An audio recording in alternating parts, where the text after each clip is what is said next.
Ayan, sa mga hindi pa nakakaalam, punta lang kayo sa Google. Ayan. And then, i-type nyo lang doon, Woo Tracking, short for Western Union, Woo Tracking. Ayan, para matrack lang natin yung transaction natin. So, ayan. I-click nyo lang yan kahit anong lumabas dyan. And then, click nyo lang yung may link. Ayan, oh, ito yung link niya. Track your money transfer. And then, yan, lalabas yung dito. So, pag yan na, i-type nyo lang yung MTCN 612, yan, 612-639-7821. So, ito yung nandito sa resibo. So, yan siya.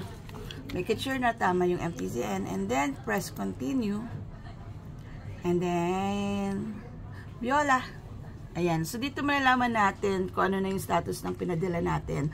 So, eto yung una, sent, pinadala, in progress. So, once na may nakalagay ng delivered, ibig sabihin, yan, na-credit na yan sa account ninyo. Nandito rin yung date kung kailan siya na i-credit. So, yan. So, ganun lang po kadali mga Oragon. Sana ay nakatulong ako.